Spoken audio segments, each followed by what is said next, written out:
वैसे इस दुनिया में लड़की होना ही जीवन को काफी कठिन बना देता है, और जब आप दिखने में अच्छे ना हो, पढ़ाई लिखाई में भी अच्छे ना हो, तब सोचिए कठिनाई का लेवल क्या होता होगा। संध्या बचपन से ही पढ़ाई लिखाई में कमजोर थी। रंग उसका सांवला था, नाक नक्शा भी बाकी लड़कियों की तुलना में इतना खास न था।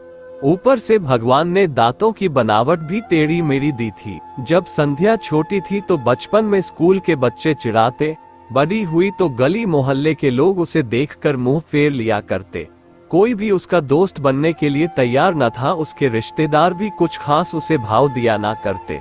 बस एक उसकी माँ ही थी जिसे उसके सूरत या लुक्स से कोई फर्क नहीं पड़ता। माँ संध्या से और संध्या माँ से बेहद प्यार करते। दुनिया भर की आलोचनाओं को सहने की शक्ति थी माँ संध्या के लिए।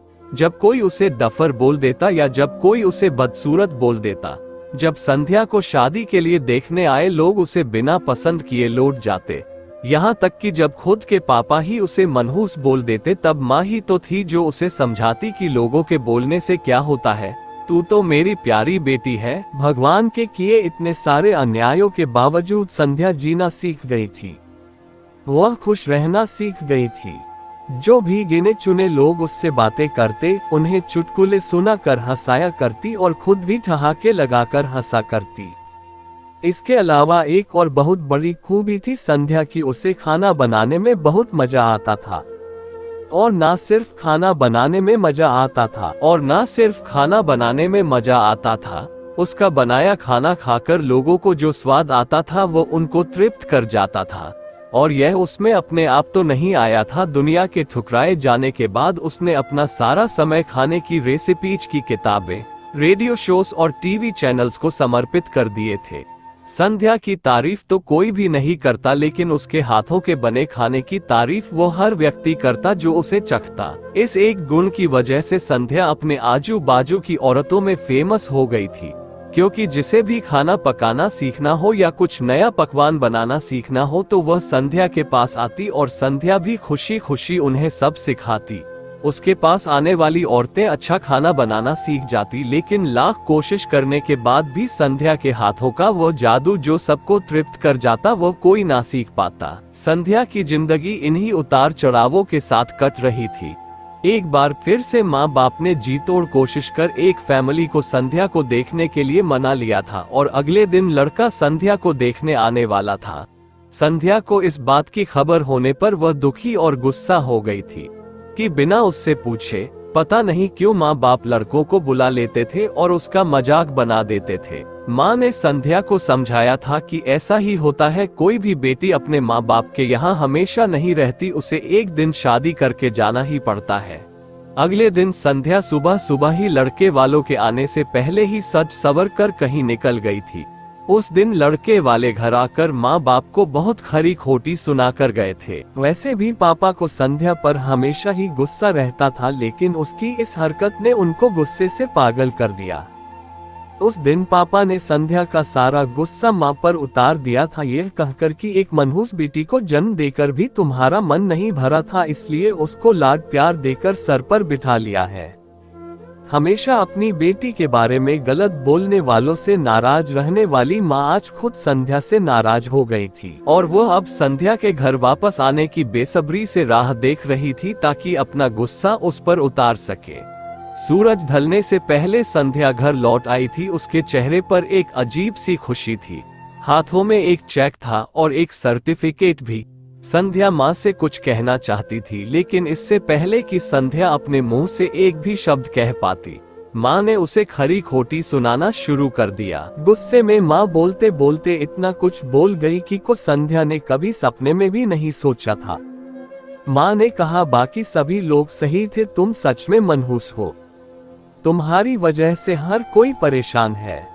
अच्छा होता जो तुम पैदा होते ही मर जाती, यह दिन ना देखना पड़ता हमें। गुस्से में बड़बड़ाती और सब्जियां काट रही माँ ने एक बार भी संध्या की तरफ नहीं देखा था।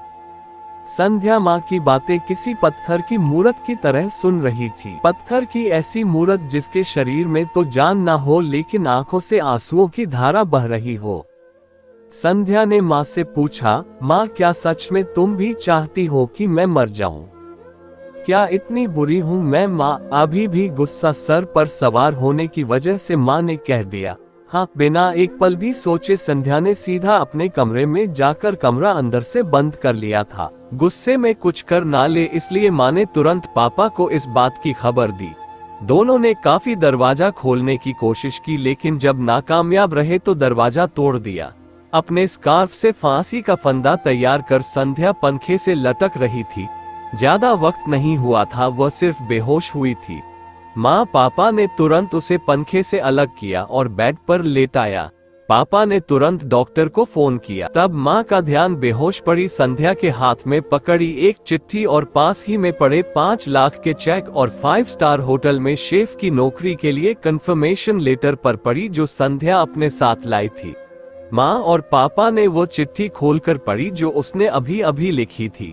चिट्ठी कुछ इस प्रकार थी। मम्मी और पापा, मैं जानती हूँ मेरे जन्म से लेकर आज के दिन तक मैंने ऐसा कुछ भी नहीं किया है जिस पर आप गर्व कर सके, लेकिन मैं आपको बताना चाहती थी कि आज मैं खाना पकाने के नेशनल लेवल कंपटीशन को जीत चुकी हूँ और यह 5 लाख का चेक मुझे प्रथम स्थान पर आने के लिए मिला था। जजीज को मेरा खाना इतना पसंद आया था कि उन्होंने मुझे एक बहुत बड़े होटल में बतौर मास्टर शेफ की नौकरी के लिए कंफर्मेशन लेटर ही दे दिया था। पूरी दुनिया मेरे खिलाफ है, मुझे इस बात का कभी भी फर्क पड़ा ही नहीं था और ना ही बाबूजी की कड़वी बातें मैंने अपने दिल पर ली थी, क्योंकि मैं जानती थी बाहर से सख्त दिखते मेरे बाबूजी अंदर से तो मुझे प्यार ही करते थे। प्यार ना करते होते तो बिना मांगे मुझे कपड़े, मिठाइयाँ, पटाखे ये सब ना ला कर देते। माँ के प्यार को कोई क्या बयां कर सकता है। मेरी माँ मेरे लिए मेरी सारी दुनिया थी। जब माँ मेरे साथ होती तो मुझे किसी बात की परवाह ना होती थी। मेरी माँ मेरी थी इसलिए मुझे किसी और की जरूरत ना थी। मेरी माँ मेरे साथ नहीं है तो मेरी दुनिया मेरे साथ नहीं है, इसलिए मैं आज दुनिया को ही अलविदा कहकर जा रही हूँ। मैं जानती हूँ आपने कभी ना कभी भगवान से यह दुआ जरूर मांगी होगी कि अगले जन्म में मेरे जैसी औलाद ना मिले, लेकिन मैं हमेशा यह प्रार्थना करती थी कि अगले जन्म में तो क्या मेरे हर जन्म में मुझे आप जैसे ही माता पिता मिले, और आज भी यही प्रार्थना करके उसी भगवान के पास जा रही हूँ। चिट्ठी पढ़ते पढ़ते माँ और पापा सर से पाँव तक पछतावे में डूब गए थे और बेहोश पड़ी संध्या के सर पर हाथ फेरते हुए फूट फूट कर रो रहे थे।